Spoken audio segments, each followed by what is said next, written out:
Hello everyone, I hope you're all having a wonderful morning. It's Ezekiel here, and today I'll be reacting to Pecking Order Doom Fate Humanity Episode 1 by KRissCHu's Shed.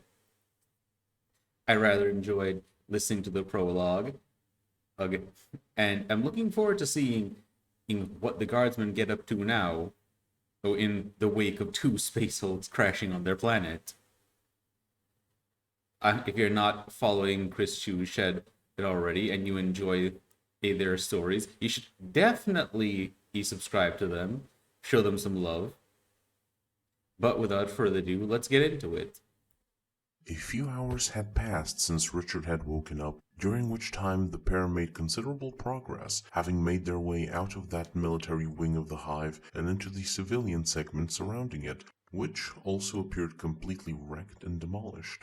By now, the sun had gone past its zenith and began to descend, causing the collapsed buildings to pour their shadows over the rubble. Due to the honor of pulling the supplies, the Brotelian lagged a few paces behind the Cadian, who in turn kept an eye out for danger. At the time, however, the junior of the two could notice that his senior was beginning to walk rather strangely, occasionally staggering and breathing heavier. Taking initiative, Richard briefly halted to take out a small canteen of water from the supplies, which he then handed to Lawrence after rushing to catch up with him. How about a drink, sir? Eh? Oh, yeah, thanks.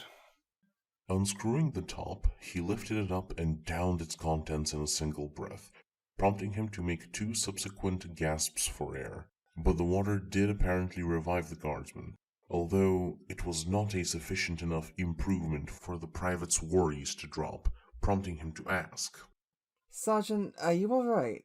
You've been walking rather wobbly for the last hour. Should we perhaps take a break?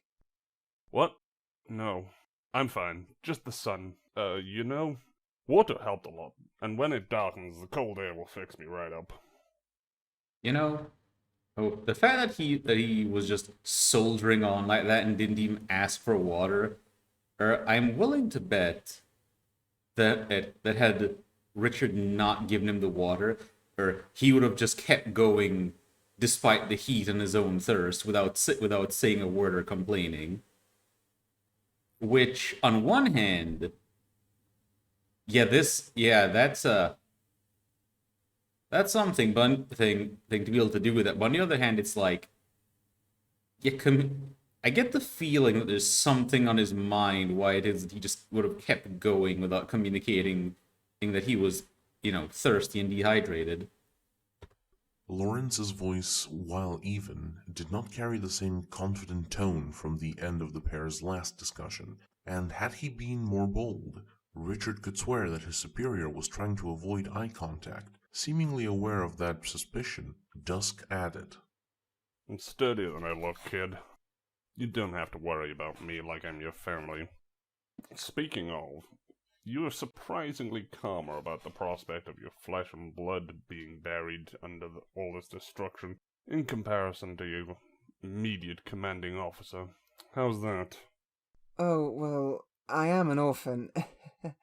Never knew any parents or extended family, so you could say I've gotten over that.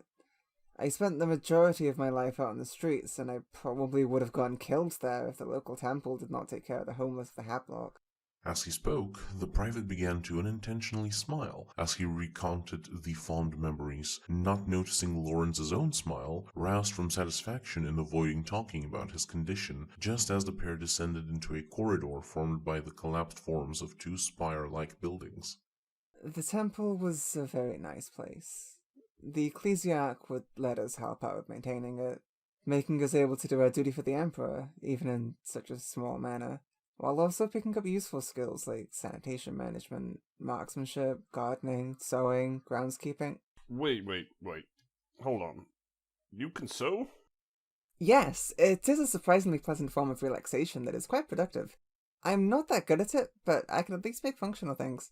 Bobson was positively beaming at this point, delighted to be able to impress an Imperial Guardsman with his skills, even if it was not something that impressive. However, Being able to sew, while it may seem minor, is just generally very handy. If, oh, things happen, like say your sleeve snags on a rusty nail, and your shirt gets torn, and you have the ability to actually patch it up yourself. Little things like that. Also, I have heard that in temples that that the ecclesiarchy will actually take in homeless children and have them go to work on stuff, and that there and cases of, like, hordes of people who show up just to polish statues of the emperor to make sure or that they're always spotless. However, he did not want to make it seem like he was just a chore boy, continuing with, I was much better in my marksmanship, though. The Ecclesiarch himself recommended me to the PDF after I helped fend off a band of gangers that wanted to sack the temple. Mainly because the Arbiters already had a record of me in my younger days and would not take me in. But I am a changed man, ready to give my life in service of the Emperor. Huh. I do Oh. have a couple of torn-up uniforms and a small stack of rags back at the shelter. Perhaps you can fix them up for me before we meet the commissar. The statement produced a deadpan expression from the Brotelian, who simply stared at the guardsman. Oh, come on. I'm sure you're great in a fight. You'll have plenty of time to show it off in your life. But for now, you can just... Just as they were about to walk out of the collapsed buildings and into a more open space, Lawrence suddenly tensed up, stepping back and pressing himself close to the wall of rubble to the pair's side, and using one of his hands to physically force Bobson to do the same. Oh, orcs that survived the crash, or maybe Tyranids, because I still have a feeling that the other Hulk might have had Tyranids. Sergeant, what are you... After assuring his companion silence, the Kayan leaned forward to look through a hole in the rubble, muttering. We're not alone. No longer distracted by their conversation, the confused private was able to clearly hear the sound of metal and rockcrete being abused by something. As he too found himself a rubble hole and looked through it, he could see that they were currently standing on what once was a junction of a highway, littered with the flipped-over corpses of vehicles and pieces of debris, among which were rummaging 6 diminutive green creatures with large ears, alongside the hulking, hunched figure of an orc, covered in thick pieces of scrap from head to toe. Oh, the Gretchen. Which, by the way, while a Gretchen may not seem like much of a threat, when you actually kind of look at it, and then you realize that is just how big the pistols that they'll carry sometimes are, and that even a Gretchen can put you down for the count if you're not careful. Richard had heard plenty about the Greenskins and studied them during the PDF's lectures on possible enemies that could invade their world, but actually seeing one in person felt as if he had been flash frozen, as he could not move a muscle, his eyes fixed on the aliens. The orc moved between the vehicles with its posse of grots and was looking for scavenge. It stopped itself in front of one of the cars, its bulk towering a full head above the vehicle, even when hunched. Then, with a single hand, the beast ripped its door off and tossed it aside. Replacing the Brotelian's confusion with dread, the very same hand reached inside and pulled out the limp and fairly mangled corpse of what appeared to be a woman of some kind. With no respect for the deceased, the orc waggled the body, examining it for any signs of life. When it found none, the alien snarled and adjusted its grip with both hands before tearing the corpse in two. It began chewing on the upper half, while the lower it dropped on the ground, allowing its grots to swarm it like hungry vermin, as they tore off the fabric and quickly began devouring the flesh.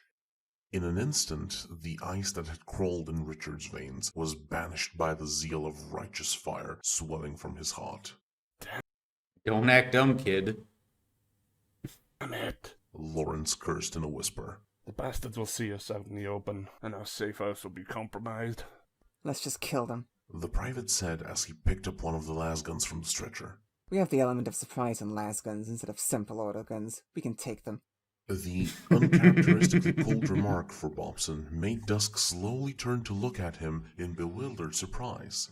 His expression indicated that his junior had just blurted out something that individuals whose intellect was of ill repute would normally say.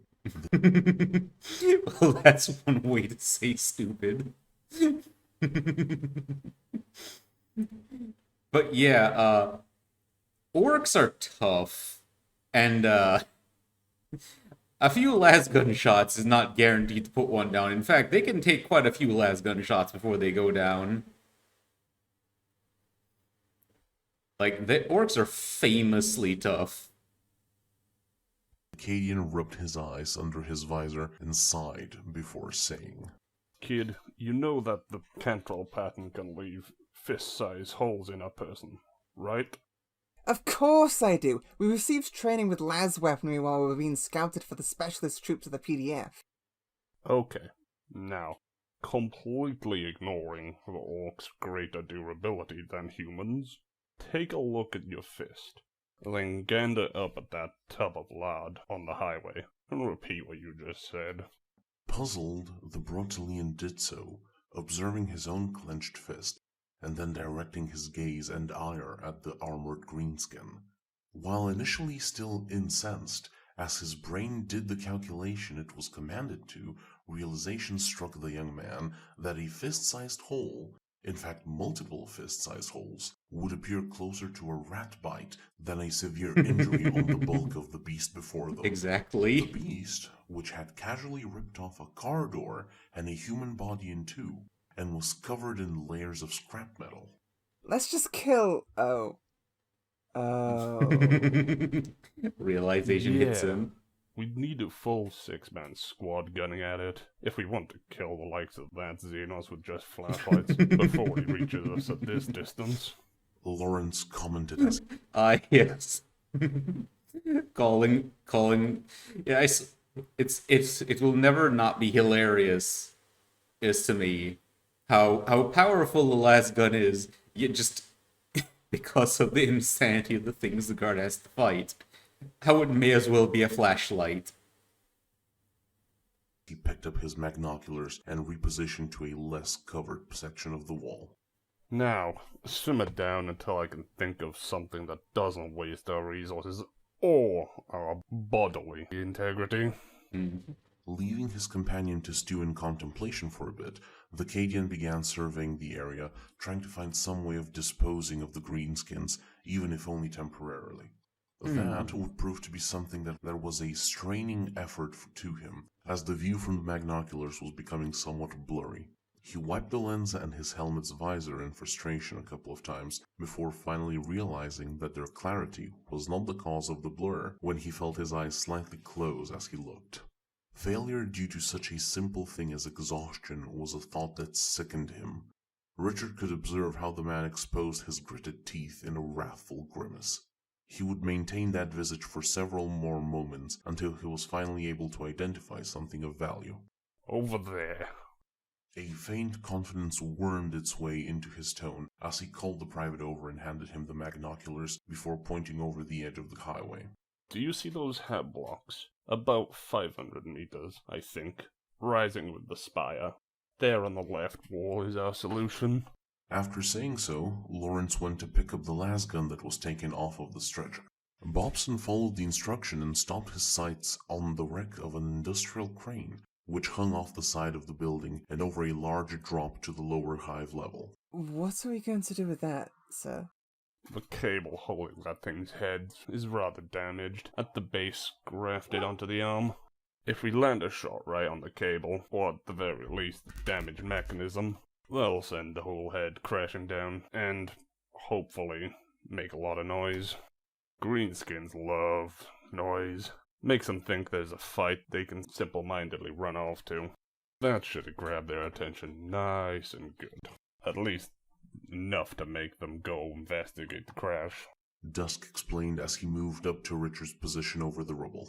He pulled up the rifle to aim, trying to judge the shot, only to get more frustrated when the world began melting away into a smudge every few moments. Shaking his head, the Cadian turned to the Brotelian. How good of a shot are you? You want to give it a go?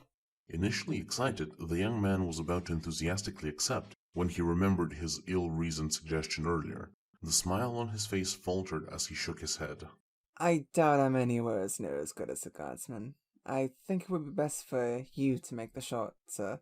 A single sigh of defeat escaped Lawrence's lungs, following which he lifted his head and adjusted his position on the rubble as to not be seen by the greenskins on the other side of their cover. Alright then.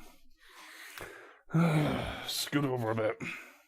Once he found a satisfactory position, the sergeant aimed down the lasgun's sights, again gritting his teeth, but this time with a growl. As he tried to focus on the still crane wreck, he felt his eyes briefly closing again and causing the target to seemingly float in the air. The first moment he thought that he had a clear shot, he pulled the trigger, and the shot went too wide to the crane's side. A further cause for discomfort was that the sound of the weapon loudly reverberated from their position's acoustics, making all of the greenskins cease their looting and eating as they lifted up their heads and began looking around, while chittering in their cursed alien tongue. Shit! Lawrence cursed as he tried lining up the shot again, firing shortly after. Again, it went over its mark, this time on the other side. This time the orc began shouting something at the grots, who dispersed from their meal and began spreading out, trying to locate the source of the noise. Sir, I don't know what you're doing, but this is bad. The Xenos are onto us and dispersing for a search. Ignore it and focus, was the thought going through the senior's mind as he pushed out the junior's words out of his attention and strained himself to make the shot proper this time. Alas, this time did not succeed either, as the last blast veered far off the intended target as it echoed out. Seemingly having spotted the flash of the lasgun, one of the grots began calling over to its group and pointing in the vague direction of the pair's position. Unbeknownst to them, the Brotelian was keeping tabs on their movement. When he saw the one beckoning the rest towards them, Richard's body suddenly moved without his mind properly registering his actions, as he grabbed the lasgun and forcefully pushed Lawrence off of the position, before taking aim himself and firing. This shot's echo masked the faint sound made by the shot connecting with the base of the cable's roll, tearing through it and causing the head of the crane to plummet down, finally landing in a violent crash that deafened the surrounding area. The moment it heard the crash, the orc rushed over to the edge of the highway to investigate what had happened. Once it caught a glimpse of the giant cloud of dust that was like a vast smokescreen protecting the lower hive level, the greenskin bellowed at its underlings in motion for them to follow it. The grot that had spotted the lasgun flashes confusedly screeched back at its leader, pointing in the direction it was going, but it was dismissed by the orc throwing a car at and crushing it, followed by another roar. Not wanting to end up with the... As the saying goes, the orcs have angry management. This is why you don't question the big boss. Or at least whoever is the big boss in a given situation.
Dig holes and shove shotgun in the face or whatever he finds in them.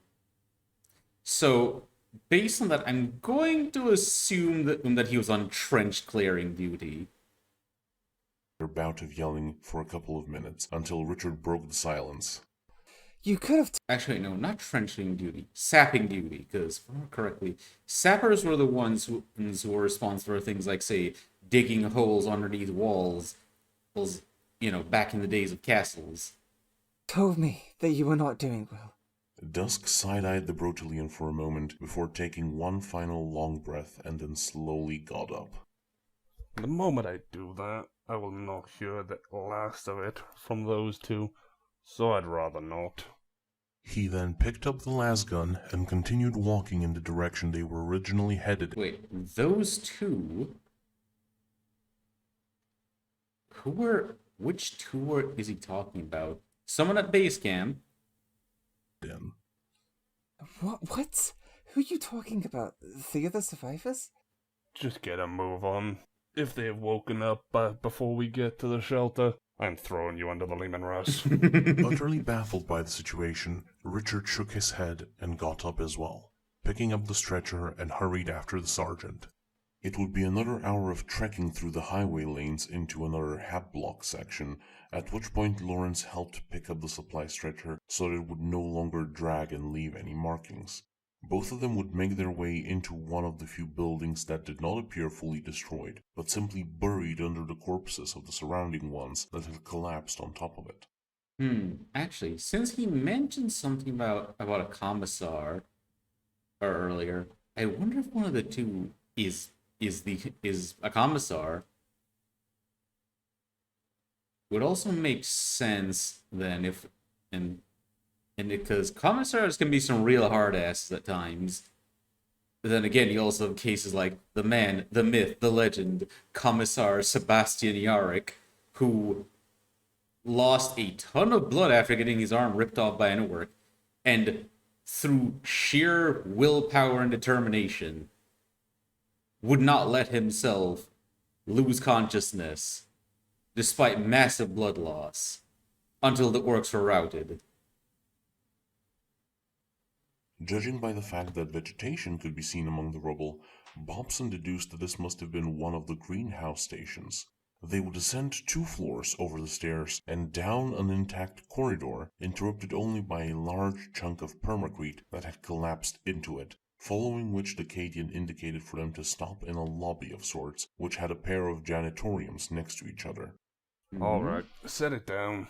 The sergeant instructed, but kept the lasgun instead of leaving it with the stretcher, and even hefted it as if ready for use. Let's check on our friends and see how friendly they're feeling. Why are you bringing a lasgun to check on friends, sir? Live with them for a week, and you'll find out.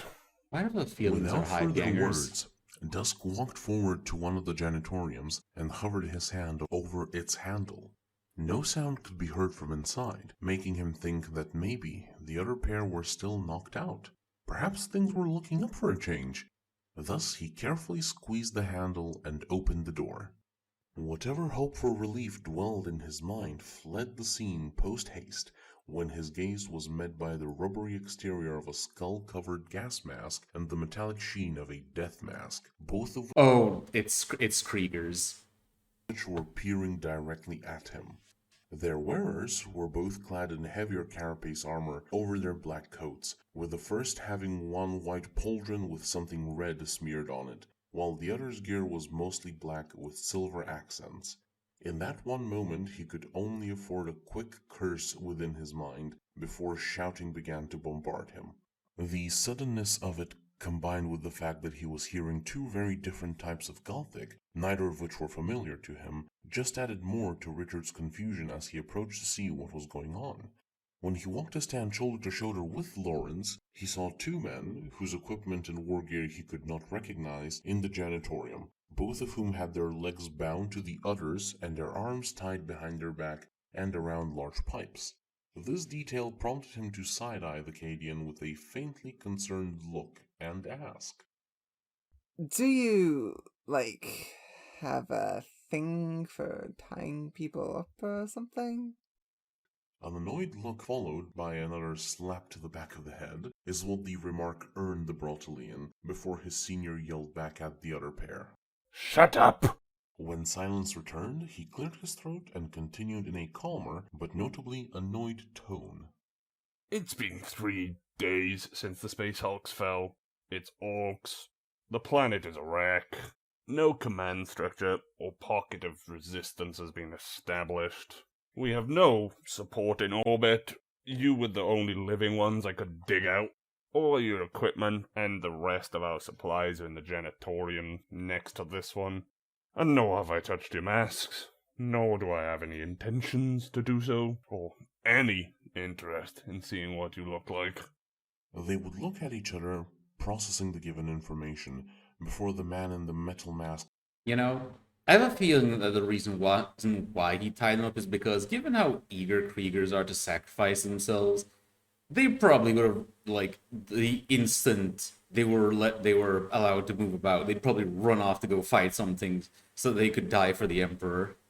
Spoke in the same low Gothic that the Cadian had used, though in an accent that Richard found somewhat peculiar.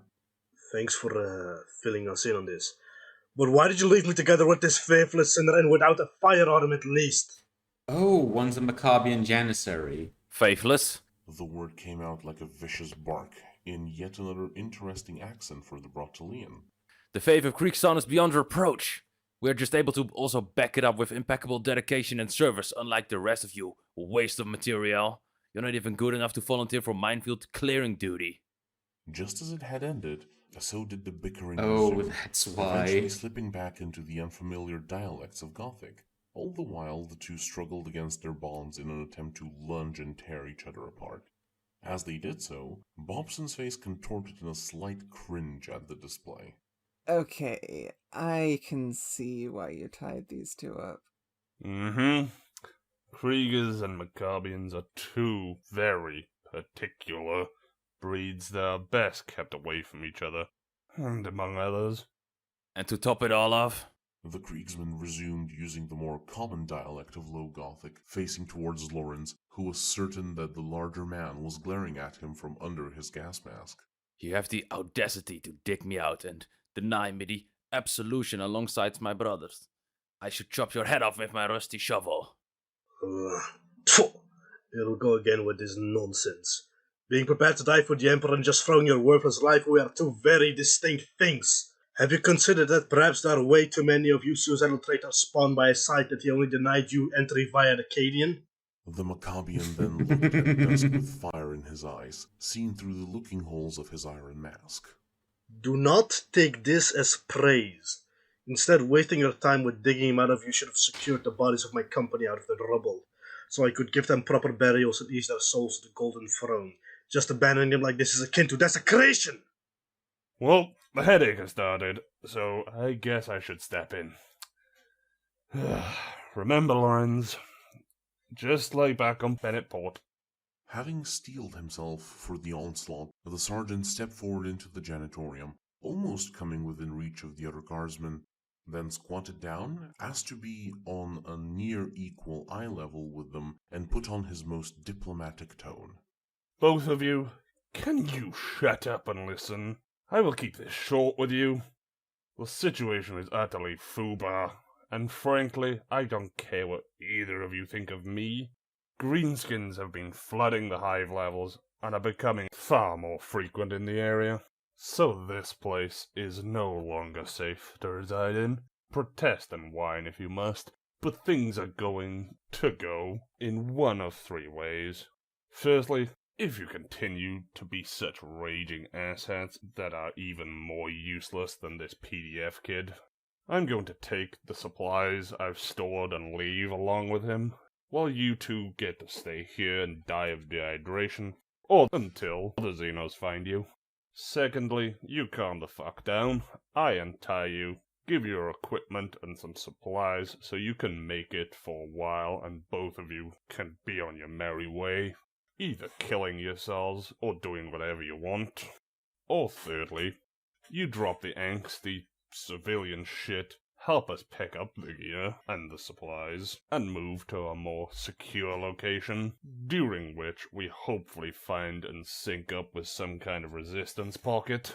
And before you start moralizing at me again, ask yourselves, and think on this very carefully, which of these options would the Emperor tell you to follow? Lawrence then stood up, looking down at them as he coldly finished. What? Well, considering the Emperor was,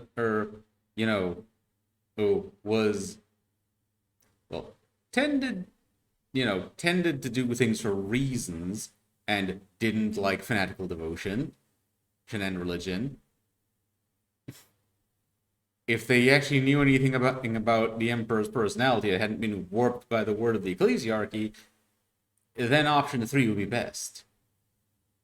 What's it gonna be? From the initial impression he got of the two men, the private expected for them to begin barking at the sergeant. Instead, however, they remained quiet for a few moments before the Maccabian broke the silence. The Emperor would want me to see that his most devout are properly sent off from their mortal coil. In Drusa's name, I will give you my word that I won't do you harm, and I will leave you in peace, but I will not mingle with people so heathen-like. For once you say something irredundant. I have no use for weaklings like you lot. You'll just slow me down. I'll take my things and seek out other Greek regiments to regroup with. I doubt you will last anywhere near as long. One final defeated sigh would break out from the Cadian's lungs. It was worth a shot, I guess. But, in the end, reason is wasted on the reasonless. With those final words, he took out his combat knife and undid the pair's bindings. He was slightly surprised when both of them kept true to their word and did not exhibit any overt physical hostility towards anyone. The Emperor protects, Lawrence thought to himself in a joking manner as the three of them left the janitorium and opened the other one, distributing their own gear and supplies to each other. Richard, on the other hand, was not that impressed. The pair's initial behavior soured him on even making an introduction of himself. Unfortunately for the Brutalian, he was far too focused on the minor squabble occurring over the supplies to notice the presence behind him until a large arm wrapped around his own arms and torso, squeezing him against what felt like a brick wall, and the cold edge of a blade was pressed against his throat. Through a brief yelp, he gathered the attention of the guardsman who, in one incredibly swift and fluid motion, immediately ceased any and all disagreement and levied their Cantrell, M36, and Hellgun in the direction of the private, only to be baffled to see him in the clutches of a giant of a man, at least in girth, who was barely shorter than the Kriegsman. From the Wait, mere is this camo gonna be a of his tank Catachan? top, bandana, and uncharacteristically large knife, which was now being used to threaten Bobson's life, it was easy to distinguish him as a Catachan jungle fighter. Oh, for Emperor's sake. Can you not? I spent half an hour digging that one out. He's brand new. That statement momentarily colored Richard's face with offense, before it was once again replaced with fear as the large man laughed at it. My apologies, princess. But if I don't make use of the guy, you lot might get the bright idea to not cooperate with orders. As he spoke, the man began to slowly move back, pulling his prey along, seemingly trying to press himself into a wall. Presuming that he meant to escape, the trio advanced in similarly slow fashion. KRissCHu's, using an emperor-fearing child to threaten the faithful. You're making me want to apologize to the Krieger for comparing him to a dog like you, and so help me, Drusus, I will bayonet you in the spine for that. Easy, your holiness. Dusk tried calming the Maccabian down as he turned to address the Catachan. Look, Beefabrains, you clearly miscalculated the situation. So how about you let go of the neo-civi and explain what the hell your problem is? My damn problem is that someone almost dropped a ton of garbage on my head, followed by a couple 100 kilos of green trouble that we had to deal with. So we've come to get payback. Oh. The Cadian could briefly question before the trio's attention was hailed by a soft shout. Yoo-hoo! At the bottom of the corridor leading into the lobby, behind the large chunk of permacrete, they could spot a smirking woman that looked extremely similar to the Catachan, both in stature and gear. She had hefted a long lass onto the slab and had her scope on them now that they had advanced into her field of fire. Behind her, raised up like a banner, was a large pike which had the head of the orc that Lawrence and Richard encountered earlier in the day impaled on it. Under his visor, the Cadian's face cringed at his poor luck in the last 72 hours, returning to its usual tired and dour demeanor when the hostage holder spoke. Alright, here is how things are going to go down. You will drop all that gear you got on you and leave the premises. At which point I give you this fella back and you can all go do whatever you want. While leaving the supplies to us, the people that can actually make good use of them and make it through this shit. Tension rose in the air as the various parties stared each other down, until the Krieger spoke in a bemused tone. Is this some poor attempt at humor? Do you really believe that the life of some PDF nobody holds more value to me than equipment? The only reason I haven't vaporized you both is because I'm still contemplating if your lives are even worth the Hellgun charge. Not Oh? so, eh? Tell me that, man. You got any thrones on ya? Wanna wager it all that I can avoid your shot, and by the time you make the second one, I sink my knife through your throat and into your skull? Well, he is wearing black, so it is fitting. The sniper Well, considering that the Krieger has a hell gun, and those things just dispense las fire, or like a machine gun. That's quite the boast, but given what the Katachan jungle fighters contend with on a daily basis back home, yeah, I wouldn't necessarily want to try and see if he's bluffing. The sniper sighed in casual resignation as she was preparing to put down the Krieger before he actually made good on his words.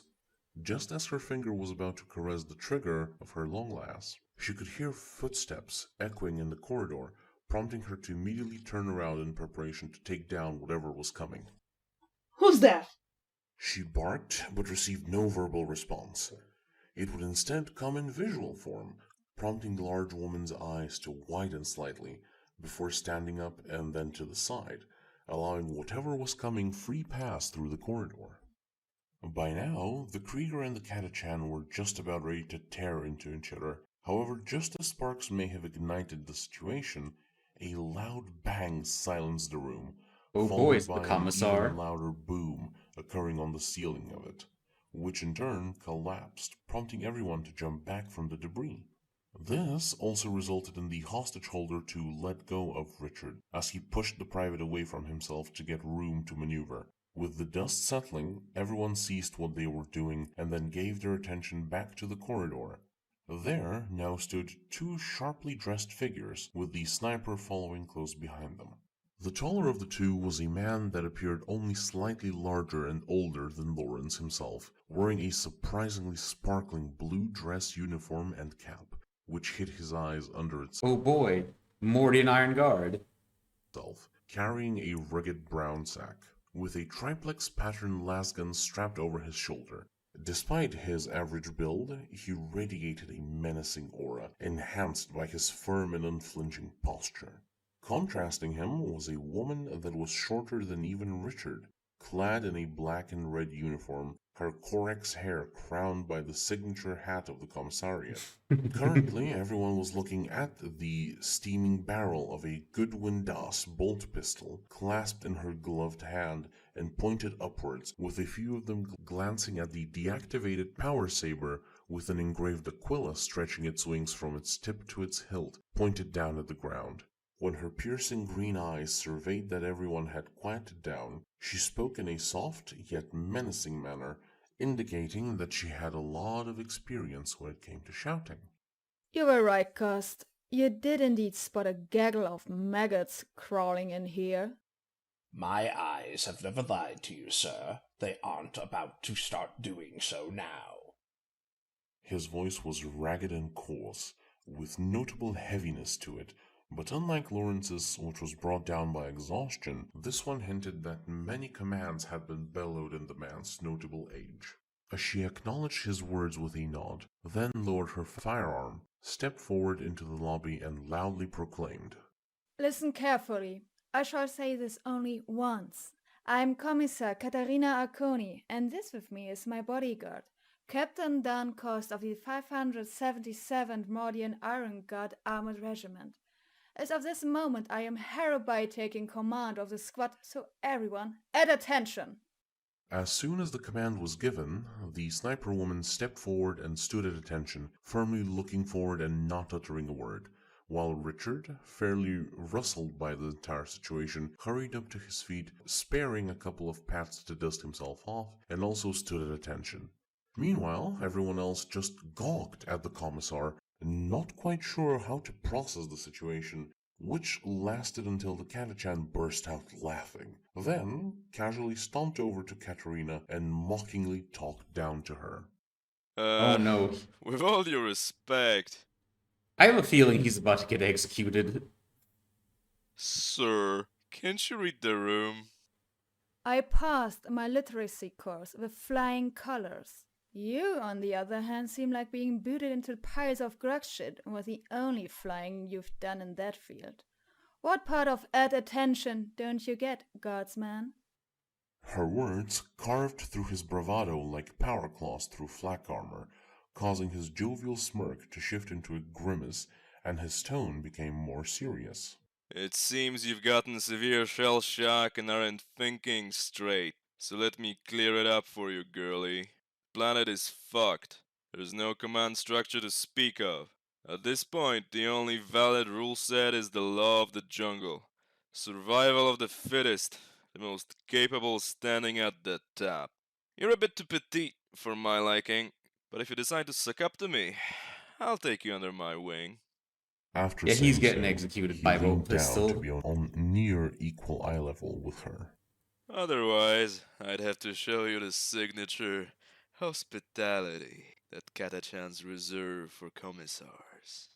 In response, Arconi's serious expression shifted into a sweet, soft smile. Taking it as a sign of submission made the larger man smirk once again. That, however, lasted only for a brief moment as the butt of her bolt pistol struck him across the face. He rubbed the bruise on his cheek for a moment as he straightened up and then glared at her. Now, feisty Before he could finish his sentence, he doubled over from the cap of the commissar's boot, digging into his groin, getting only a moment to turn his head Your pigeon eggs dangle on dangerous height. to the side, just in time to see her other boot fly from the side and right into his face, sending him flat on his back. Astonished by the Flexible. display, Lawrence simply uttered, Well, I'm sold. and stood at attention. The Krieger and the Maccabians seemed to agree as they wordlessly followed his example. Spitting out a mouthful of blood, the Catachan's torso was forced up by the weight of the now familiar footwear stomping down on his groin, but he stopped himself from fully sitting up as he felt the prick of the saber press itself into his throat. Above him, Katerina loomed like a grim bloody reaper, pressing down with both her foot and her sword, until the upstart was fully lying down flat and breathing slowly. With a tone that chilled the blood, the commissar spoke at him, but also to everyone present. Now that you have assumed a position fit for listening, let's get some facts straight. People follow orders. Since you prefer to be disobedient and mouth about the jungle, you are hereby demoted to monkey. Next time I hear you professing any law other than that laid down by the Emperor, I will personally relieve you of your giblies, shove them down your throat, and put a bolt round through your head. Have I made myself clear? He wanted to lift his head and curse at her, but with an extra bit of pressure on her saber, she made him stay down and say through gritted teeth, Crystal clear, sir. Good boy. Now, stand at attention, maggot! she yelled, lifting up her pin on him and kicking him in the side for good measure. With that matter settled, Katerina You know, I kind of wonder though. Do Catachan jungle fighters like generally not get along well with commissars? Since you mentioned that whole thing about the hospitality they normally show commissars. holstered her bolt pistol and stepped in between all of the guardsmen. Now, I want all of you to remove any headgear you have, so I can clearly see your face, and tell me your names, rank, and regiment of origin. First Lieutenant Gorgota Stilix of the By the way, points into the commissar for not executing him and actually managing to make him compliant.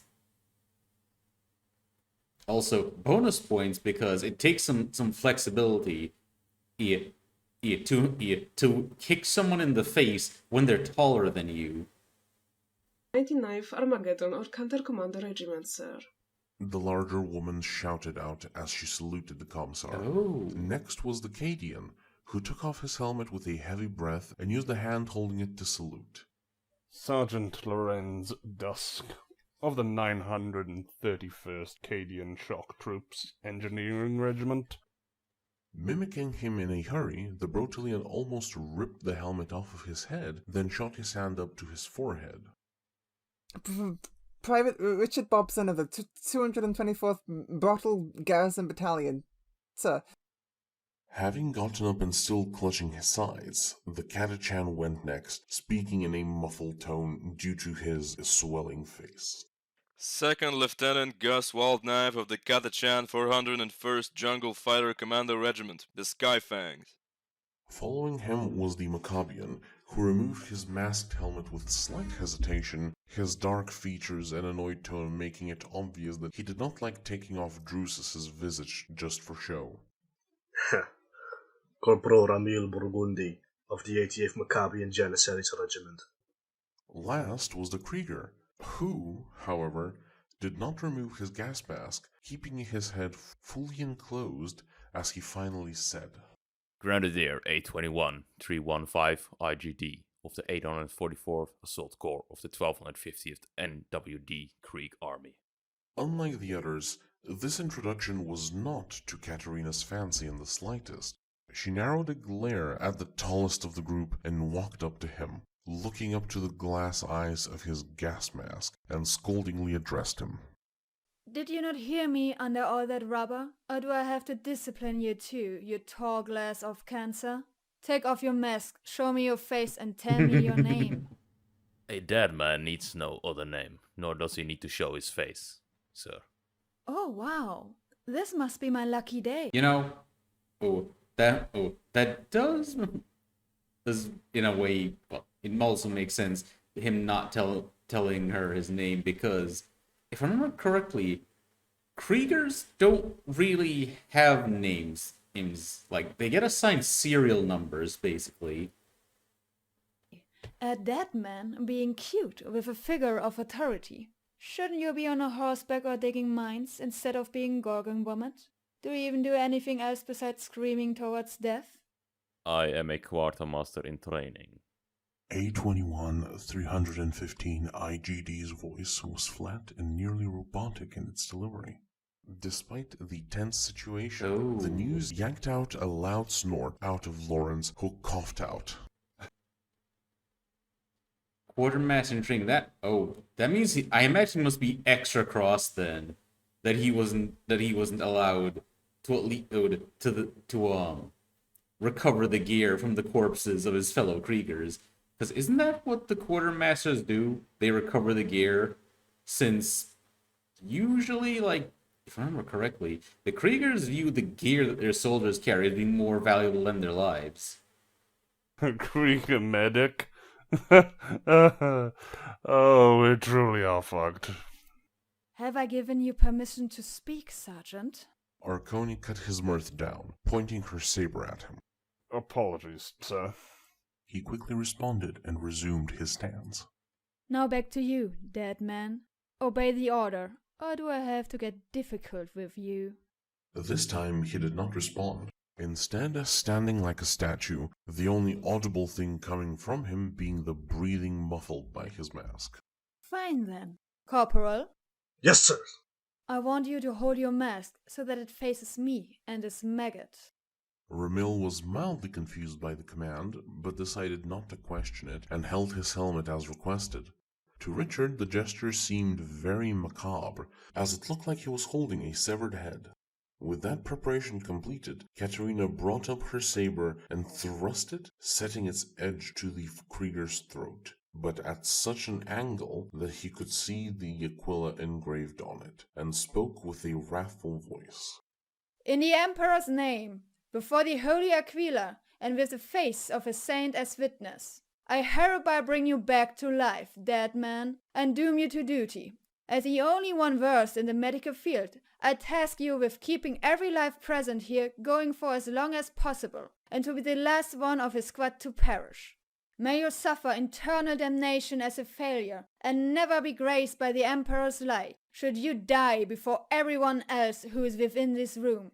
Refuse my orders again, and I will slay you right here, right now, in shame and disgrace, making you yet another unforgivable blemish with which to stain Krieg's honor. Deafening she's a smart silence filled one. the room. None of the others, even Gus, dared to breathe for the next few moments. Though most of them were expressions of shock, Burgundy smiled proudly, delighted by the expression of zealotry by the Commissar. The Krieger himself was no longer as solid as his stance. His body was shivering with rage as he wanted to bellow at the small woman before him and melt her with his hellgun. But he could not bring himself to do it, as if controlled by a spell. His hastened breathing slowed, and once it was finally in normal rhythm, he strapped his weapon to his side and removed his headgear, slowly peeling off the rubber from his face. Beneath the death mask of the grenadiers resided a sickly pale and gaunt, but still recognizably youthful face, anchored by deep blue eyes and crowned by similarly pale blonde hair. Richard in particular was stunned by the sight of it, because this giant of a man he could only look up to seemed to be even younger than himself. Finally revealed, I mean, it makes sense considering that if I remember correctly, like, aren't a lot of the Krieg soldiers teenagers basically? Like, chronologically speaking, after they come out of the vital wounds. the giant grimaced at the Commissar and grimly uttered, Johann Gruber, Quartermaster in training. Assault Formation 21 of the 315th Ignatius Grenadier Detachment.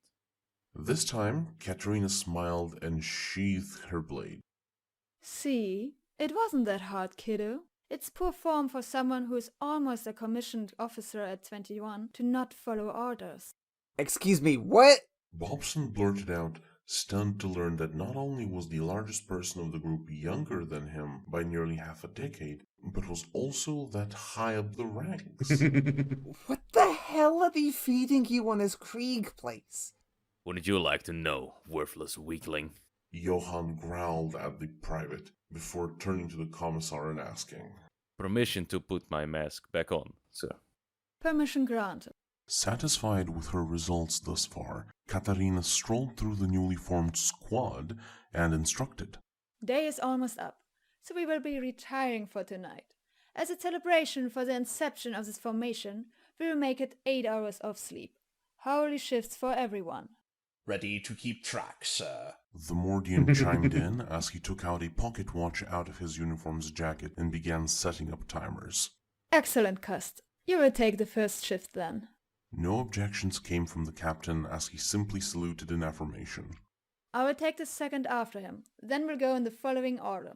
The Armageddon, the Maccabian, the Brutalian, the Krieger, the... As she was listing everyone's designated time, Arconia was pointing at the respective person until she reached Acadian and paused. Squinting her eyes at him, she approached and studied his face, much to Lawrence's confusion and mild concern. Sergeant 24 to 72. Realizing what she meant, he calmly responded. Close to 60 at this point, sir. I see. All right then. She turned around to Wildknife. Monkey, you're taking a double shift after the Krieger. Before his protest could be voiced, she returned her attention to Dusk. Permission to pass out immediately granted. Thank you, sir. Filled with joy, Lawrence saluted her, then set his helmet, lasgun, and baggage on the ground, lied down, and immediately fell asleep, to Richard's dismay. The rest Going to have the best sleep of his life probably after going 46 hours without. of you find yourself a comfortable spot or not. I don't care. Just go to sleep and be ready for your shift. With this final command, she walked over to Kost, who passed her the sack from his back. which she then set down in one of the lobby's corners as a makeshift pillow, while the Mordian sat down next to her, las gun in hand. As the others looked for where to sleep themselves, Gus growled at Gargota. Treasonous bitch. We agreed to help each other. Why didn't you just shoot them? In response, she gave him a dismissive look before adding, A commissar is the reason why my planet is still alive. I'm not going to return the favor by gunning down each one I see. Unless given a proper reason. She shrugged her shoulders. Guess we're back in the guard now, monkey. Her words were followed by a chuckle that made his blood boil. But he elected not to give in to his baser impulses and just went to sleep in the opposite corner of the room. All the while, Richard just stood there, scared, confused, and baffled at how things had developed. It all seemed like a dream more bizarre than even the falling space hulks. In this state of befuddlement, he turned to the captain and sheepishly asked, If you're her bodyguard, you're supposed to protect her from danger. Why didn't you step in to deal with the muscly guy? Cost would only lightly lift his head so he could seemingly glare at the young man. If that imbecile is a threat to her, I'd sooner submit my redeployment papers and ask for a new commissar. Now go to sleep. Utterly stunned, it would take the private some time to... I like him already. It seems he has high standards for who he'll follow. To fall asleep as he curled up on the floor in the center of the room and tried to calm his mind for the morning. Special thanks to all these gits that help make this possible. Remember to like and subscribe and check him out in the description below. Hope you enjoyed this here story and we's looking to see you back next time. Can I go now, Yumi? No. Oh. Well, that was a fun time. Definitely a treat to watch. I hope you guys enjoyed watching with me. If you did, you should definitely check out KRissCHu's shed. Show them some love, like I said earlier. But until next time, ta-ta!